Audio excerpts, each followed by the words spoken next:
سورۃ زمر۔ اے نبی صلی اللہ علیہ وآلہ وسلم، میرے بندوں سے کہہ دیجئے جنہوں نے اپنی جانوں پر ظلم کیا ہے وہ اللہ کی رحمت سے مایوس نہ ہوں۔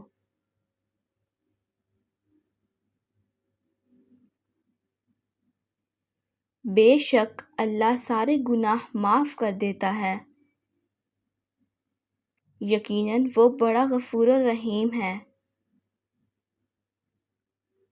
اور پلٹ آؤ اپنے رب کی طرف اور اس کے فرما بردار بن جاؤ، قبل اس کے کہ تم پر عذاب آ جائے اور پھر تمہاری مدد نہ کی جائے۔ اور پیروی اختیار کرو اس بہترین کتاب کی جو تمہارے رب کی طرف سے تم پر نازل کی گئی، قبل اس کے کہ تم پر کوئی اچانک عذاب آ جائے اور تمہیں اس کی خبر نہ ہو۔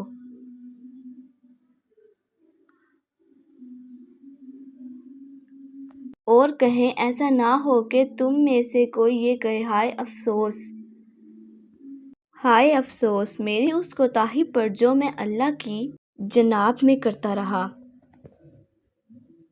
بلکہ میں تو مذاق اڑانے والوں میں شامل رہا۔ یا یہ کہے کہ اگر اللہ نے مجھے ہدایت بخشی ہوتی تو میں بھی متقین میں سے ہوتا۔ یا پھر عذاب دیکھ کر کہے کہ کاش مجھے ایک اور موقع مل جائے تو میں بھی نیکوکاروں میں سے ہو جاؤں، بلکہ یقیناً میری آیات تیرے پاس آئی تھیں مگر تو نے انہیں جھٹلایا اور تکبر کیا اور تو تھا ہی کافروں میں سے۔ اور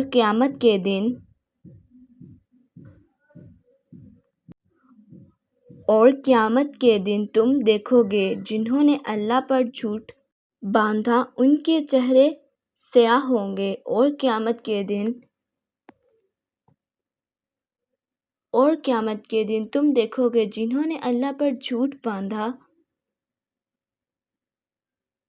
ان کے چہرے سیاہ ہوں گے۔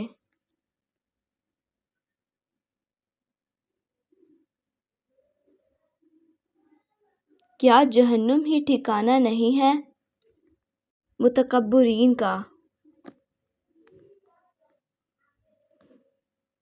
اور اللہ نجات دے گا ان لوگوں کو کامیابی کے ساتھ جنہوں نے تقوی اختیار کیا، ان کو کامیابی کے ساتھ، نہ ان کو وہاں کوئی دکھ پہنچے گا اور نہ ہی وہ کبھی غمگین ہوں گے۔